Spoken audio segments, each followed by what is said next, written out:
नमस्कार, times of Swaraj में आप सबों का स्वागत है और मैं हूं संतोष सिंह। और आज हम टाइम्स ऑफ स्वराज में चर्चा कर रहे हैं कि आखिर इतने बवाल के बावजूद भी के पाठक पत्र क्यों नहीं निकाले, जबकि सीएम बोले, शिक्षा मंत्री बोले, तमाम विधान पार्षदों के द्वारा, विधायक के द्वारा सवाल खड़े करने के बाद सरकार की तरफ से जवाब आया कि भाई जो सीएम बोल दिए हैं 10 बजे से थोड़ा पहले और 4 बजे के थोड़ा बाद जाइए, वही चीज लागू होगा। के पाठक भी बोल दिए, फिर भी कार्रवाई हो रही है। सभी जिले में जहां भी जांच के दौरान जो शिक्षक अनुपस्थित पाए जाते हैं उन पर कार्रवाई होती है, उन पर शो कॉज का पत्र भी निकलता है। तो आखिर ये माजरा क्या है? इसी माजरा को समझने के लिए हम शिक्षा विभाग के ऊपर लेवल के अधिकारियों से हम लगातार संपर्क में हैं कि ये हो क्या रहा है। देखिए, 1 जनवरी को एक पत्र के पाठक के द्वारा निकलाया था। जरा पत्र के मजमून को आप भी देखिए।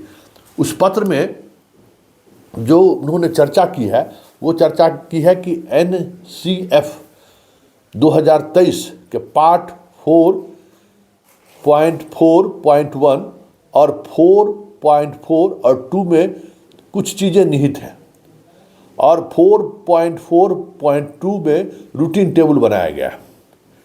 ये देखिए, ये जो NCF 2023 है ना, उसमें कितने घंटे पढ़ाने हैं, किस तरीके की रूटीन होगी, ये सारी चर्चा है। शिक्षकों को कल क्या पढ़ाना है, इसके लिए 1 घंटा स्कूल में या घर में कहीं भी आपको पढ़ना है, तो ये भी जो घंटा है ना, वो पाठक इसमें जोड़ दिए। फिर आप चेतना सत्र है, चेतना सत्र अब मैंडेटरी हो गया है। चेतना सत्र में कम से कम 45 मिनट का समय निर्धारित है, वो जरूरी है। बाकी जो क्लास का जो रूटीन है, वो रूटीन को उन्होंने एक चैनलाइज तरीके से उसको उन्होंने रखा है। तो ये यही तर्क ले रहे हैं कि ये भारत ने, सरकार ने जो नई शिक्षा नीति आई है, राइट टू एजुकेशन एक्ट के तहत जो चीज़ें बदली हैं, उसमें ये प्रावधान है। हालांकि पाठक जी जिस तरीके से विश्लेषण करते हैं, जो शिक्षा विभाग के विशेषज्ञ हैं, पाठक जी के इस विश्लेषण से सहमत नहीं है। देश के बड़े बड़े जो विशेषज्ञ हैं उनसे भी हमारी बात हो रही है, सहमत नहीं है। क्योंकि उनका कहना है कि जो पाठक जी कर रहे हैं वो पूरा एक संस्थागत तरीका है। शिक्षकों को आप बांध नहीं सकते हैं। जो शिक्षकों को जिस तरीके से आप बांधने की कोशिश कर रहे हैं दक्षता के माध्यम से, दक्षता का भी प्रावधान है कि जो कमजोर बच्चा है उनको कैसे शिक्षक, किस तरीके से शिक्षक को पढ़ाना है। जो राइट टू एजुकेशन एक्ट है, उस एक्ट में सारी चीजें वर्णित हैं। घंटा को लेकर जो ऐसे कुछ चीजें हैं जो जिस तरीके से पाठक परिभाषित कर रहे हैं, शिक्षक कुछ दूसरे फार्मूले के तहत उसको परिभाषित कर रहे हैं। हालांकि अब इस बीमारी को लेकर देश के अन्य राज्यों में भी चर्चा होनी शुरू हो गई है। इस खबर के बाद जो हम अन्य राज्यों के शिक्षाविदों से जब हम बात करना शुरू किए, तो ये खबर आई कि यूपी में भले कम किया गया है संशोधन, लेकिन यूपी में भी वो चीज़ें चलनी शुरू हो गई हैं।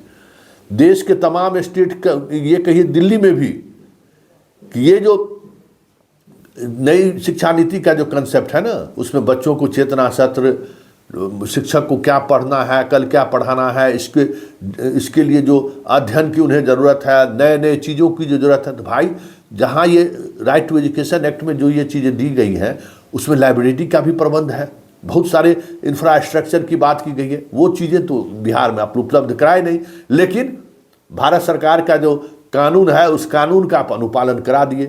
तो संकट क्या है ना कि ये जो लेटर इशू हो गया, इसके बाद इस लेटर को लेकर कोई दूसरा डिपार्टमेंट, मतलब डिपार्टमेंट के शिक्षा विभाग का इस पर संशोधन करने को तैयार, संशोधन हो ही नहीं सकता है। भारत सरकार का मैटर है ये लोग कहते हैं। इसलिए मुख्यमंत्री और बाकी लोगों को भी ये कह दिया गया है कि इसमें हम संशोधन करने की स्थिति में नहीं है। लेकिन मुख्यमंत्री ने जो घोषणा की है, तो हम लोग एक अंडरस्टैंडिंग बना के रखेंगे और उसी अंडरस्टैंडिंग के तहत विद्यालय चलेंगे। लेकिन व्यवस्थाएं कमोबेश इसी तरीके से चलेगी जब तक पाठक रहेगा। ये बात साफ समझ में आनी शुरू हो गई है, क्योंकि पाठक बहुत ज़्यादा इस मामले में लिबरल नहीं होते दिख रहे हैं। हाँ, मुख्यमंत्री के कहने से भले कुछ रिलैक्सेशन आपको मिल जाए, जो आप अनुपस्थित पाइए तो उनको वेतन कटौती ना हो, उनको एक 4 बार 5 बार अगर आप हो गए, ये चल रहा है कि आप लगातार अगर पकड़े गए तो फिर आपका वेतन काटेंगे, नहीं तो फिर चीज़ें इसी तरीके से चलती रहेंगी। इस पर विचार हो रहा है। लेकिन पत्र निकलने की जो बात सब लोग करेंगे, पत्र कहाँ है, तो वो पत्र निकलने वाला नहीं है, क्योंकि जिस एक्ट का हवाला देकर पाठक ने 1 जनवरी को नोटिफिकेशन जारी किया था, उस नोटिफिकेशन को जब तक वैधानिक तरीके से रद्द नहीं किया जाता है, तब तक मुख्यमंत्री के विधानसभा में कहने के बावजूद भी चीज़ें नहीं बदलेंगी।